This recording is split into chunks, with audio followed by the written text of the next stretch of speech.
Hi, everybody. I've had an absolute blast recording your championship intros on audio and also on video. And for those of you that didn't know, the videos can be done special exactly the way you like them because these are green screens and we can do them with a scene behind me. Do you want a fighting scene? Do you want a beach scene? Do you want a race car scene? Any scene you want, we can give it to you. It's your theme and my pleasure. Just write our offices and we will answer you with the exact fee involved and how it'll get done. So here we are, and now it's time, and it's your choice. Cheers! From the shores of Malibu where the waves are pumping, to the Great Wall of China and back to the streets of Seattle, Washington, where the UFC is coming. We are live. It's Time Radio, the show where we talk about what you think about but may be afraid to voice. Do not worry, we'll voice it for you. We talk about it all in its time. Sex, drugs, rock and roll, UFC, film, TV, politics, you name it, we talk about it. And I'm here with my co-host, TJ DeSantis. TJ, week gone by, important week, kind of a monumental week for me. Valentine's Day. I hope you had a wonderful Valentine's Day. I hope everybody else out there did. I did, and I just want to say that I'm happy to share with everybody that on February 16th, Sunday, I'm so proud of this, TJ. 29 years announcing in the UFC Octagon. My first show in Bayamon, Puerto Rico, UFC 8, announcing the prelims, and, you know, the rest is personal history and hopefully of some interest to people out there that are UFC fans, but it's a monumental moment for me. Yeah, I mean, I don't think people realize that you're the longest tenured person in the UFC at this point. I mean, about that, I am. Yeah, I mean, you started, Semaphore Entertainment Group, SEG. Dana White was not around. You were dealing with, Bob Meyerowitz. And, single digits is quite a claim to fame when it comes to being with the UFC. UFC 8 buff. I mean, this sport wasn't anything like it is today. And you've gone through all the iterations from the human cockfighting to the Ultimate Fighter to Ronda Rousey, Brock Lesnar, Conor McGregor. You've been there for all of it. And the only guy that I could say that was still in the UFC that had cashed a check with Semaphore Entertainment Group on it was Andrei Arlovski, and he's no longer in the UFC. And outside of that, I mean, I can't think of anybody else that is really even close to how long you've been around. Well, thank you. I mean, anybody that gets to share any kind of lineage with the UFC, whether it's 1 year, 2 years, 10, 20, or 29, it's a proud moment for all of us, but it's a very proud moment for me. And I just, when I think about it, immediately what I want to do is thank everybody that I worked with and allowed me to do what I do and be where I am. And I'm so humbled and grateful to everybody from Robert Meyerowitz and all at SEG, Semaphore Entertainment. They kept this thing alive as they could when it was dying, and almost literally, when you think about it, before Dana took it over, I mean, we were almost out of business. The UFC could have been off the air. Yeah, I mean, a lot of people talk about that $2 million price tag that the Fertittas put down, and then obviously they sold it for $4+ billion, and how it was such a great investment deal. But if you were close to the Fertittas at that time, or you were managing their finances, $2 million for the UFC in 2001, Buff, probably is a terrible business idea, honestly. Well, it's a gamble that paid off. I mean, if anything, when I think back, what I should have done is I should have tried to buy 1% of the 100%, which was valued at $20,000 back then. If you want to get down to it with the $2 million price tag, maybe beefed it up and said, hey, I'll give you 50 for it or something like that. Right. Because that 1% was worth $42 million when they sold it. Let me ask you this, because you were, in the thick of things. You probably knew just as much as anybody else. Going back, I don't know if they ever would have even honored for sure. But I should have at least asked. Why not? But here's my question. Would you have asked? Because, again, you were close to it. You saw how the sausage was made. You knew what kind of financial peril the show was in. Did you ever lose faith in what the UFC would become?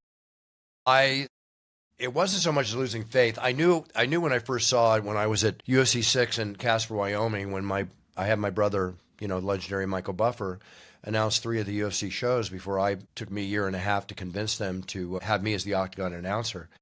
But back then when I first saw it, and being in the martial arts to the level that I was and doing everything I've done in my life in martial arts, understanding the fighting and everything that was going on, I really believed that if marketed correctly and done correctly, it was going to be the biggest thing in fighting sports. I believe that from the very, very beginning when I first started. And yeah, sure, it kind of started to get disappointed or whatever. I don't know if that's the proper term when we went from playing to audiences of 5 to 10,000 people down to like maybe 1,500 people at a show in Louisiana. Yeah. And we were off in-demand TV, which was something like 64 million available homes to buy the pay-per-view, and DirecTV, which had 15 million home subscribers, I think, at the time, plus the internet. And thank God for the internet, because I think if it wasn't for the internet, I don't think it would have been saved. The internet community definitely drove the heartbeat of mixed martial arts for a very long time, which is almost more impressive now thinking about it, because you couldn't even really watch video on it. Like if you tried to upload a video, like internet, you weren't pulling any sort of stream. Like that wasn't a real thing. No, I mean, they became one of the top 10 pay-per-views ever in the beginning. I think they reached as many as about 250,000 buys at one point, in some of the early shows. Yeah. Which was very big. But, I'll tell you quite honestly, always honestly, but when Dana and the Fertitta brothers, and thank you, Dana, thank you, Lorenzo and Frank, for all you did for us, and Dana, what you continue to do, you're amazing, and everybody at the UFC, we all went to a dinner. I was at a boxing match in Las Vegas, and I got a call from Robert Meyerowitz one morning, and he said, Buff, I got some good news and some bad news for you. And I said, what's the bad news? He goes, well, I sold the UFC. Really? Yeah. And I sold it to the Fertitta brothers. I go, what's the good news? And well, I sold it to the Fertitta brothers and Dana White, and basically everybody's going to go, but they're going to keep you and Big John McCarthy, right? So then we went to a boxing match, and all of us were at the boxing match, and afterwards went and had dinner with Dana, the Fertitta, Frank and Lorenzo Fertitta, and a really delicious dinner. They put out Opus One wine, which is like, amazing red wine, first class, all the way the Fertittas and Dana run it. And I could tell by the passion in their voices and by what they were talking about for the future, that the dreams I had, or the forecast that I had, that it was going to be the biggest thing in fighting sports, totally reinvigorated. Yeah. Completely reinvigorated. Yeah. I realize now, with them behind the helm, with the business acumen, the financial backing and everything else, that it was going to get there. But then all of a sudden, a few years later, as we all know the story, they were some tens of millions of dollars in the hole. And if I have this correctly, Dana was asked to find a buyer. Mm-hmm. And, he had a buyer or whatever. But then they decided to roll a tremendous amount of money on the Ultimate Fighter TV series. Yep. Which a lot of people don't realize that was almost essentially a time buy. They weren't guaranteed to make a ton of money off the Ultimate Fighter. It had to be a success, and it was all about, renegotiating that contract and then getting something. And then obviously enters Stephan Bonnar and Forrest Griffin and totally turned the thing upside down. Which is one of the most memorable moments in the UFC. If you were to ask me about memorable moments, was that main event between Stephan Bonnar and Forrest Griffin. Not the main event. Everyone thinks it was the main event. Not the main event. No, it was the finale of the first Ultimate Fighter with the two, top guys going at it. Do you remember the main event? Honestly, I don't. You don't have to. It's a rather forgettable fight, but it was Rich Franklin versus Ken Shamrock. All respect to Rich and Ken, of course. Yeah. Ken being one of the, both of them being pioneers of the sport. For sure. But at that time, if you understand TV ratings, that it went from and it was doing well. It went from and again, I could be off, 4 or 5 share up to a 12. Yeah. Which was phenomenal on TV. So as I always say, we made Spike TV, and Spike TV made the UFC. Absolutely. I think something like the metric was 6 million people tuned in during that fight, because people were calling each other. I mean, this was before text messaging was really prominent. It existed, but people were literally picking up their phones and calling their friends going, you got to turn on Spike TV right now. Yep. I was Octagon side doing the same thing. And I remember the moment when he announced the winner of, the thing, which was Forrest Griffin. Yeah. And then he decided to also, Dana generously and graciously gave Stephan Bonnar a 6-figure contract, as they called it back then. And you can see me in the back kind of jump up for joy. I was so excited because, again, I'm a fan first and an announcer second. And I was so happy for both of them with the amazing performance that they both put on, and totally deserving. That's a sign of, Dana had it from the very beginning, right? And it's been fine-tuned into the amazing maverick businessman that he is today, with everything that he's doing. And, we really have a lot to thank Dana for, because endless energy, great, the team that he's built around him is such a well-oiled machine at the UFC, because no business is going to run well unless it's managed well and honed well and run well. And that's exactly what it is, even with the ups and downs that have occurred, which occurs in every business. Yep. What's amazing about that night, too, with Stephan and Forrest, is we have moments all the time, Bruce, and I think we almost need space from when those moments happen to sort of process them and then realize how big of a deal it was. Because in mixed martial arts today, we'll see a great fight and we talk about it. It's fight of the year, one of the greatest fights of all time. And then 2 events later, something almost matches it. And, we kind of forget things the further away that we get from them. Right. During that moment, though, I think 2 minutes into that fight, you started to realize, okay, this is something different. This is something that we've never seen before inside the UFC. Don't get me wrong, there were great fights in the UFC prior to that live on Spike TV. Always. But, knowing the momentous occasion around it, being on, live TV, network television, cable network television for the first time, and those guys going out there, and let's be honest, I think if you would, rest in peace, Stephan Bonner, but I think if you would have asked Stephan, or if you asked Forrest today, how good was that fight? And they'll both say it was a slobber knocker, it was a war, but it wasn't my technical best. It was a terrible fight technique-wise. Those guys were just going out there throwing punches and trying to kill each other as best they could. And from a fight IQ standpoint, from a well-coached, this is the game plan, let's implement it, it was absolutely the wrong thing to do, but it was 100% the thing that the sport needed, and it was more so important for the sport to be represented that night rather than just for Forrest to get a win and for Stephan to try to get a win. Right. Well, it's an example of the untrained eye watching TV, watching mixed martial arts, because up until UFC 33, when UFC 33, I think it happened at the Mandalay Bay in Las Vegas. Victory in Vegas. It was like one of the, and with all respect to all the fighters, but to the untrained eye, it was not an exciting show to watch because of all the ground and grappling and everything else. And that's when they instilled the second, rule, getting up, if I'm correct in that.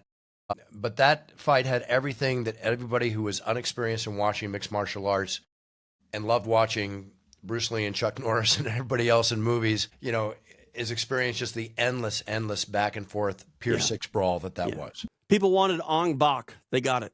They got it. And from that point forward, the reality show set in, the personalities caught on, and out of that reality show, we've had endless amounts of personalities come out of it, endless amounts of personalities go in and coach it that have gotten more popular out of it. It really was and is a phenomenon. There's no question. No. And the sport right now still, it's a rocket ship going upwards. I always say I've got a first-class seat on this rocket ship going upwards with Dana in the cockpit and everybody else, running the plane and jamming up. Yeah, no, 100%. It's amazing that the UFC is still breaking through barriers. And that's the thing, too. We talk about how it's such an established brand here in the United States and all over the world, but there's still markets that are just getting involved and getting their real first taste of mixed martial arts at the highest level. I mean, France is 2 years into being a UFC destination. The UFC is never not going to go to Paris. It's pretty amazing, and the evolution of the sport has been on display. And you've been there, pretty much from the very beginning. But if you've been a keen eye watching,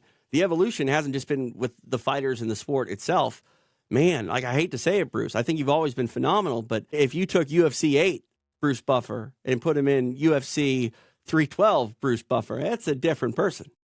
Yeah, it's different. I mean, listen, like anything else, you can look at anybody in the sports and entertainment world. Let's put them both together. But it's reps. You develop your own style. You begin. I got into this business, through my love of announcing. Working in the management of my brother Michael Buffer and seeing everything that he was doing. And I always found it fascinating. We agreed I wouldn't try to do boxing, and I had to find something that worked for me. But when I got into it, I wanted to make sure that I established my own identity for what I did. And I told myself if within the first 3 years I couldn't establish, an identity being recognized for what I do, that I was going to quit. I was going to walk away. And it just evolved from that point forward. Yeah. And it's been a fun process. It's been great. But it's crazy, too. As the UFC has influenced the entire sport of mixed martial arts, Bruce Buffer has influenced the entire sport of ring announcing. And sometimes that influence isn't pulled off the best. I'm not going to, throw names under the bus, but you've left your fingerprints on so many announcers. And, I think imitation is the best form of flattery, as they say. Highest form of flattery. But some people need to maybe not be as replicative, if you will. Well, everybody was phrase driven. Announcers would start off with, let's get ready because of my brother. And I've seen it's this time, it's that time. Right. And sometimes it's too close.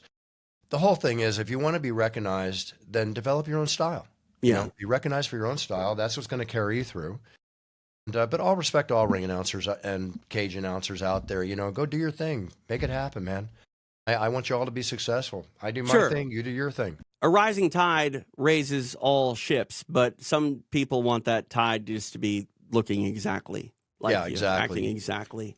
It's like an honor. But here's the thing, Bruce. As a fan, as someone who's watching one of those fight nights, I don't want to see a cheap imitation of Bruce Buffer. I don't want to see Bruce Buffer if it's not Bruce Buffer.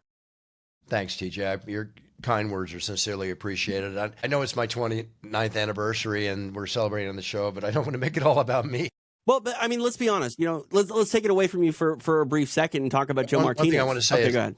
The show, yeah, right, is not about me. I never Sure. try to make it about me. I just try to do everything I can to enhance the moment for the fighters and the fans. And it's not, as I always say, it's not show business, it's show biz. It's like I'm there to create excitement, to raise it to another level, and just happy and humble that I get to be the one to do it and wake up every morning with UFC on my chest. 100%. But getting back to what I was going to say about Joe Martinez does a fine job, and he's Absolutely a great substitute when you're not there. But you know why Joe is good? Because he's not Bruce Buffer. He's not trying to be Bruce Buffer. No, I think he's got his own distinctive style, and he does a great job. 100%. If he was trying to be Bruce Buffer, those fans who are probably still, maybe, no offense, Joe, a little bit let down when the UFC comes to their city and it's not Bruce Buffer. But the reason that Joe can pull it off is because he's not trying to be. Hey, you know what? Couldn't ask for a finer, I don't want to call it a fill-in, but when I'm not there, somebody doing the show besides me.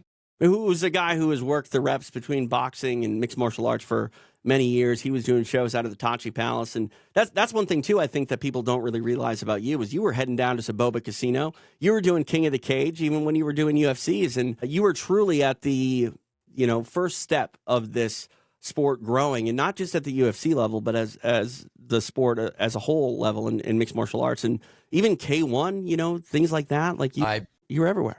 K1, Boombaye, King of the Cage. I can go on and on and on. I was pretty much contacted by everybody starting in the MMA world. I'd say quite most of them to come and announce their shows until I became exclusive with the UFC. Even grappling. I mean, you still did ADCC a few years back. You know what I mean? I started ADCC in 1998 or 7. 8. Yeah, 1998. Was that the first show in Abu Dhabi? Yeah, 98. And that was quite an experience too because, obviously we all hear about sheikhs and this and that. And, none of us knew what to expect, and they flew us over, Big John McCarthy. I went to another event over in Kuwait, which was run by another high-level individual, and that was kind of a very interesting experience in itself. There's a lot of shows, man. I mean, I remember when we got there, the cage was flimsy. We didn't even know if it was going to stay together during the fights. Yeah. And the war zone was just literally miles away. Yeah. Well, that's the thing, too. I think people don't realize that back then, there weren't companies that would manufacture a cage. You would have to create your own cage. And there weren't exactly blueprints online on how to make, whatever shape it was, whether it was a hexagon or whether you're violating trademarks and trying to build an octagon. But I've seen many fights in the regional level in this country, Bruce, in the Midwest, where that fighting environment, it was put together with zip ties and paper clips. It wasn't a safe place to be fighting. TJ, without going into detail, I did shows that were basically underground. I've done a couple of those too. Yeah. And so I had all those experiences, cowboy bars, right? Guys falling out of the ring into the crowd, fights in the crowd better than the fights in the ring. Yeah. It's all these due-paying events, which I wouldn't trade for the world. No. I put a lot of that in my book when I wrote It's Time. I wrote a lot of these experiences both in and out of the Octagon and the book. Had to be written, had to be talked about. Yeah, I mean, it's changed now. I mean, the UFC is a mainstream sport and an experience. It's a part of Americana. But, there were times, Bruce, where going to an MMA fight, whether it was regional or even some of the brands that, tried to be national brands, they weren't the safest environments. No, not by far. Yeah. Not by far. Even, what was it? The one time, there was one event I was going to do. I think it was at the Morongo Casino, and I had to cancel literally the week before the event. Is this the one that ended in a riot? And the end of the riot with the biker gangs, was it? Yeah, the Mongols. The Mongols. And who knows what would have happened at that event? Yeah, somebody got stabbed there. Yeah. No, they did. Yeah. I know people that were there. I was doing a King of the Cage when I walked out of the restroom, and then walked Ken Shamrock, and we all know what happened with Ken Shamrock and the fighter in the restroom after that. Yeah. Right? Yeah. Remember that story? Of course. Yeah, so on and on and on. So many different things. Big thanks goes out to my buddy, I got to thank Big John McCarthy. I did a lot of shows with Big John McCarthy. We travel the world together, and he's not with the UFC anymore, but, he's another one I want to thank. There's so many people to thank, and I really want to thank the life and blood of the UFC as well as the life and blood of any sport and any event, and that's the fans, the incredible fans that we have around the world. I mean, UFC fans are just, they're diehards, and it's expressed more and more in different cities that you go to. And they love their UFC. They eat, live, and breathe it. And thanks to them, most definitely. Thank you, TJ, for all your support over these years. And I want to thank my close friends and my loving family, because putting up with me being on the road and doing everything I have to do, as all of us in this business have to do, we need the support of our base, which is our family. But you never would have made it, Bruce, this long. And you're not done yet. I mean, that's the thing, too. We're celebrating 29. I'm sure we'll celebrate 30. I can almost guarantee you we'll celebrate 35 and 40 as long as you want to keep doing it. And that's the thing, too. I think you said it in a recent interview with Ariel Helwani. The toughest part of the job is travel.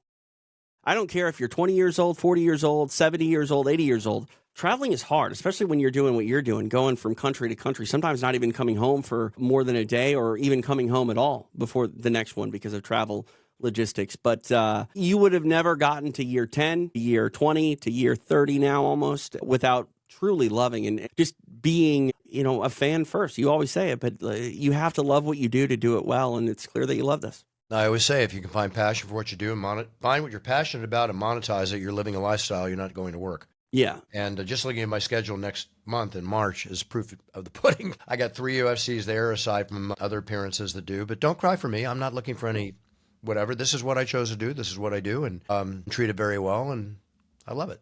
But there is truth I have nothing to complain about, TJ. There is truth to the whole idea that you wake up in a hotel room and probably have to think, okay, what city am I in right now? Where am I? It's happened. Yeah. Can't deny it. It has happened. Just a momentary thing, but it's all good. Yeah. All good.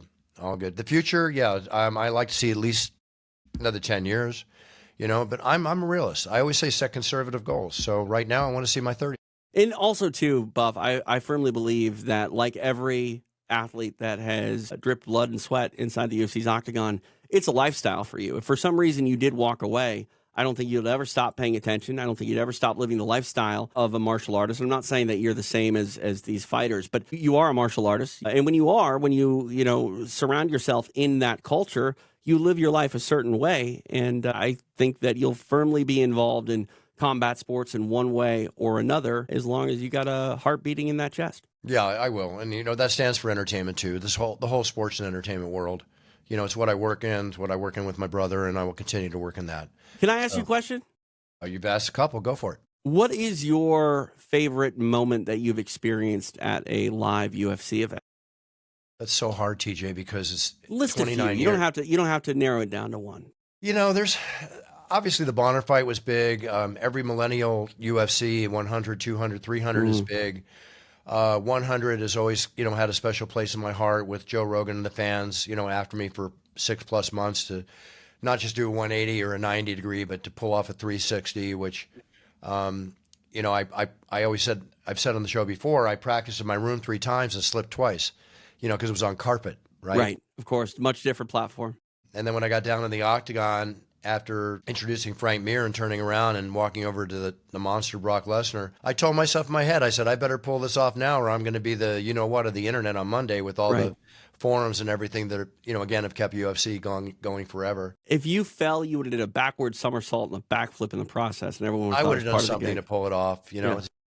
But it was just one of those things. And one and done. People ask me all the time, but it's one and done. But, okay, aside from that, which again is about me, but I got to tell you, every time an Ultimate Fighter has happened that I've announced and a fighter has won, locking in their potential grand future ahead for what their dream is made. I love seeing people fulfill their dreams. I love seeing and announcing a winner and seeing the emotions that fly from fighters, male and female both, who put their blood, sweat, and tears on the line for that one grandiose moment that will dictate the future for them. And even in a case of a loss from an incredible fight, realizing that even though they lost, that they've cemented a position for themselves for a grand future moving forward. Yeah. Love seeing people be successful, whether it's fighters, referees, or people in other businesses, which is one of the reasons I've always enjoyed doing motivational speaking and working with branding and marketing for entrepreneurs and getting them, to another level if I can take them there. I'm going to say something that you won't say, and you don't have to get into any specifics, but I will just say there have been plenty of exits on this freeway in this journey for you where there have been challenges outside of the Octagon that could have given you more than a valid excuse to not make it to a show, but you keep pushing on. Obviously, the George St. Pierre introduction was it Toronto, I believe? Yeah, when you Toronto. blew out your knee. No one even knew. I mean, no one. The only people that know that story are the ones that have heard you say it and heard other people talk about it. You couldn't tell that night. You missed no UFCs due to that. And there have been other struggles. Bruce, people look for any excuse not to go to work, it seems at times. And you have always trudged through all of them, and you don't talk about most of them. And that's No, just a sign of a professional.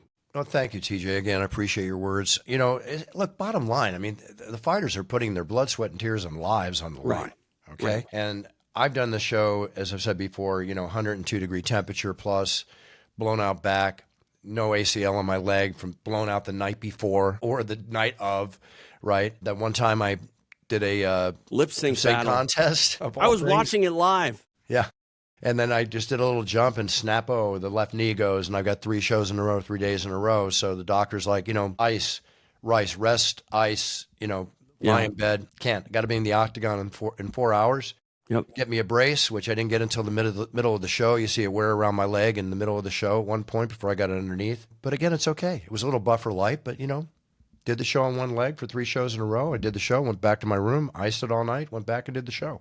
I'll never forget that show you did in New Jersey, and then you got on the plane with Dana. That was awesome. Brazil? Yeah. Belo Horizonte, Brazil. Less than 24 hours later, different continent, different country, 2 shows one ending and another starting in a 24-hour period. That was like a rock star moment. Thanks again to Dana, we hopped on, we got down there, we made it happen. He made it happen. So all good. I'm always game for a challenge.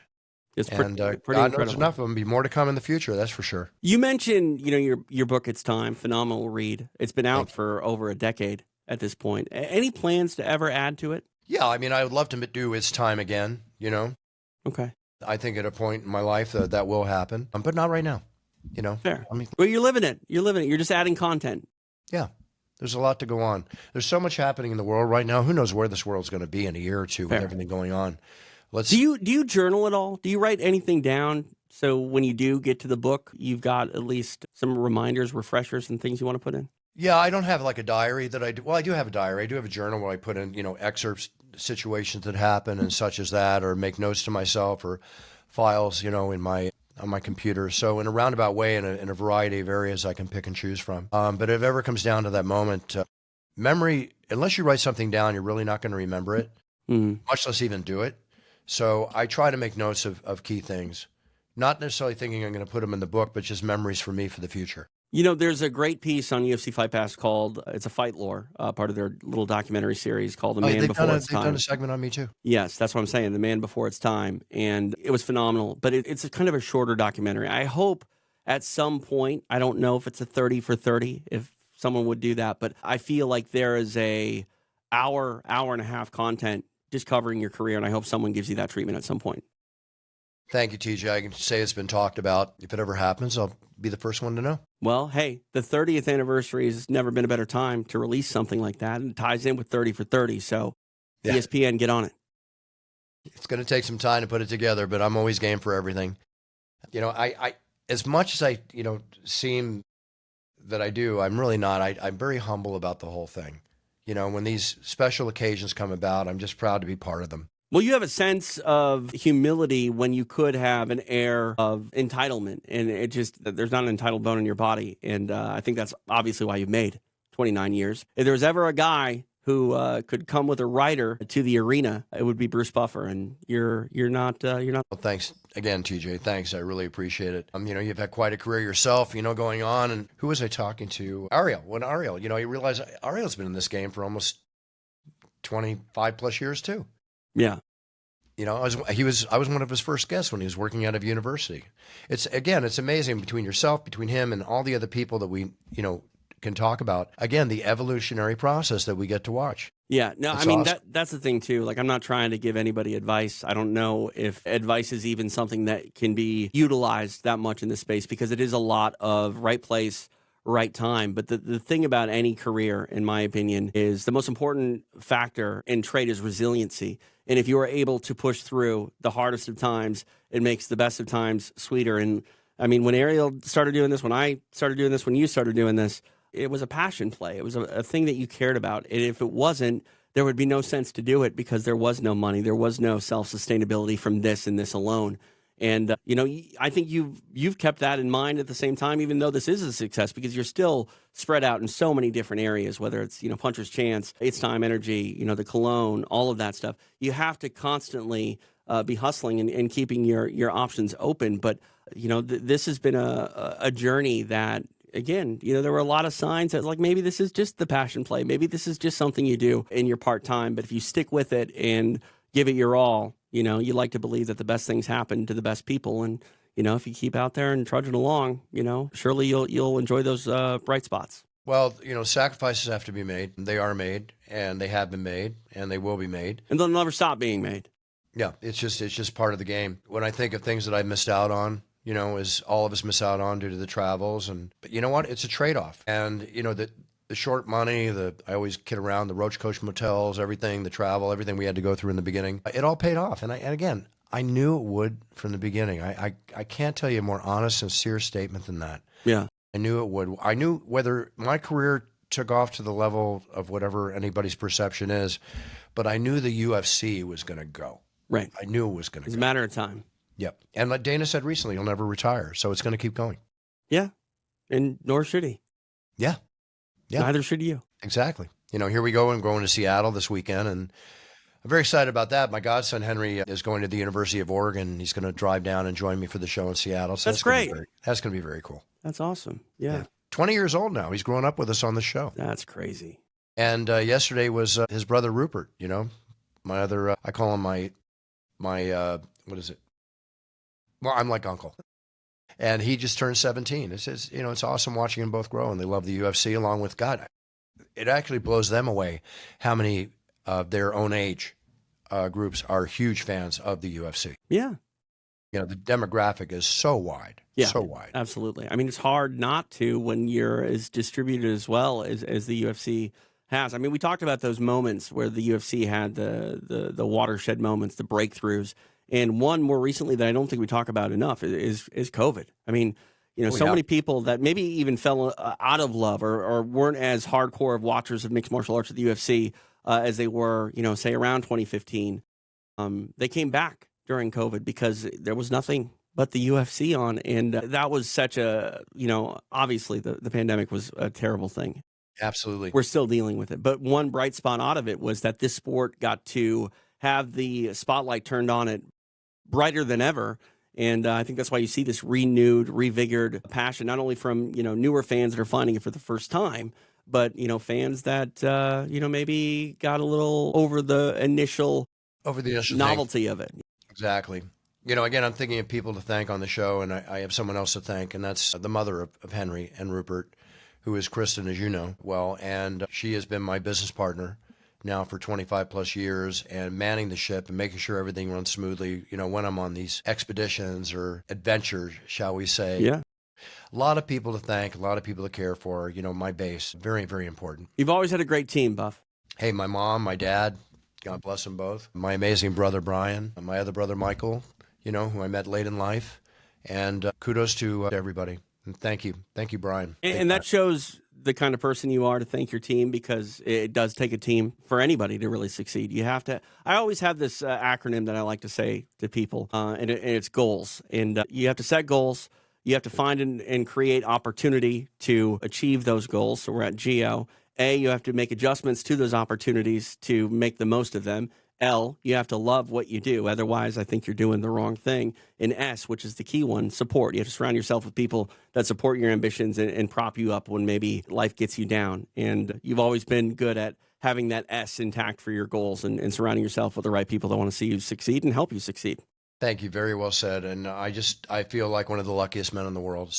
Friends, family, supporters, coworkers, all of the above. Well, it's not luck, Buff. You won't ever say that, but it's not luck. You're here for a reason. You remain for a reason, and it's not luck. It's BSC, baby. You know what that means. Yes. All skill and confidence, but you got to have that 20% luck factor, just like when I sit down at the poker table. It's the same thing. Absolutely. Same thing. Doing what we love. And, you mentioned passion. You know how passionate I am about things that I do in life. And people say, when are you going to retire? And it's like, you know, I can't even fathom it. But at the same time, when I physically and mentally can't do what I do, which I don't foresee that happening, you know, for a very long time, if ever. At least not until that hologram licensing deal is done. Yeah, we'll see. That'd be funny. But it's passion. You know, when your passion wanes, then, hey, I just don't want to do this for the paycheck. I want to do it because I love being there and I love watching and being part of the entire And I'm telling spectacle. you, if you weren't there, Buff, it wouldn't feel right. I appreciate it, TJ. There's always somebody to take my place, TJ. For sure, but it still wouldn't feel right. Well, thank you. Thank you very much. I appreciate that. What can I say, guys? Thank you all. Thank you all for your support. Thank you for everybody. We got more to come. And I'll say it again. The show is not about me. It's about the great fighters, and it's about the incredible fans. Absolutely. And that's what all of us on the UFC team are there to support and give as much entertainment to as we can. Yep. Most definitely. John Anik wanted to be here today. Didn't work out, scheduling conflict, but I'm sure we'll get John on. I'm sure he's happy, to say the least, for your 29th anniversary. But I believe next week we're going to talk to Rashad Evans. Well, you just took words out of my mouth, because a couple other people I want to thank too on the team that are real standouts. Obviously, Joe Rogan and I go way back, and Joe has done so much for the UFC. And I apologize if I missed anybody. And it's not about missing. Believe me, you're in my hearts. But John Anik and I have become very, over the years, I mean, he's a brother. We've done so much traveling together, and he's so great at what he does and deserves all the kudos that everybody wants to give him, because I think he's literally, if not one of the best commentators in sports. He can do so much. So thanks to all the support. The family is incredible at UFC. It is incredible. And if it wasn't incredible, I might not be there. Right. Like I said, there have been plenty of reasons and opportunities for you to maybe take a step back, and you never have. And I think one of the reasons you haven't is because the people, again, you surround yourself in your personal life, but professional as well. You know, the UFC, they take good care of you, and you give them your all. And obviously, it's been a good partnership. Thank you. Yep. Love it all. I can't say enough. I am a very, very lucky man. And that's how I feel. That's how I feel. We'll keep it going. We'll go kill it in Seattle this weekend. It's a good card. I didn't even realize Henry Cejudo was in the main event spotlight, but yeah. Yeah, Henry Cejudo, Song Yadong, Brendan Allen, Anthony Hernandez. Good fight card.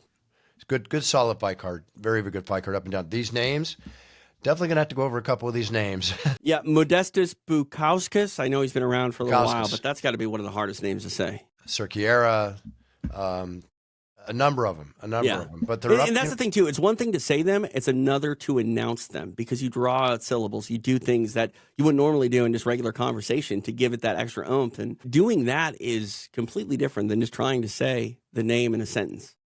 Well, the harder the name, the more the syllables, the more fun it is to announce. Antonio Rodrigo Minotauro Nogueira. One of my favorites. One of my favorites. I've seen that video. It looks like I'm going to explode, but I mean, that's pretty much the way I feel.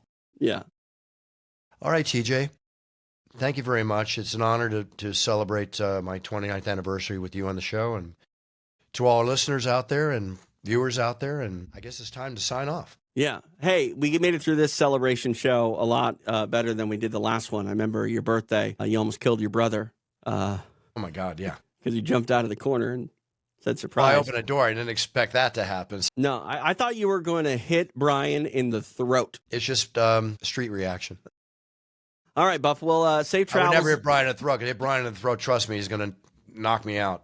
We don't need violence on that. I got one tough brother. Brian's a tough cookie. Trust me. Absolutely. But no, travel safely to Seattle. The night before, live on UFC Fight Pass, I'll be calling some boxing from the Chumash Casino here near Santa Barbara, but it's live on UFC Fight Pass. Tune in. It's Tom Loeffler's Hollywood Fight Nights. I strongly suggest you check it out. I'll be on the call with Pro Gonzalez. It's fun and it's free for you, all part of your UFC Fight Pass subscription. Very cool. And for me, again, I'm going to reiterate, and pardon me if I said it a few times, but it deserves to be said as many times as I want. I want to thank everybody for all your support. I want to thank Robert Meyerowitz from the beginning, Dana White, Frank, and Lorenzo Fertitta for taking over and taking us to where we are today. Everybody I've had the pleasure of knowing and working with on the UFC team, from referees, fighters, cornermen, Octagon girls supporting everything, to the production crew, which is amazing. You know, the producer, Zach Candido and Lappy and all the people. I could just go on and name so many people because I have so many to thank. But above all, I want to thank them. I want to thank the fighters for you, because again, if it wasn't for you and all you've done, who knows where we'd be. And again, I want to thank the fans the fans of the UFC. Just, I can't, I could go through a laundry list. I don't know if I'd probably be the longest Oscar acceptance speech in the world if I ever had to accept something like that. But anyway, with all that being said, I wish everybody a wonderful week. Thank you again. I look forward to being back for my 30th next year to talk about that one. And have a great week. Set your goals, write them down, be a role model to your sphere of influence. So when you step on that yellow brick road, you perform at the best you can be, because then you're winning. And just like we're talking about on the show, it's time to win, time to be the best you can be. Thank you, everybody. I'm very humbled by your words, TJ, and all the messages I've received and everything else. And I can't thank everybody enough. But I'll be back next week and we'll start it all over again. Let's do it. Okay. Cheers.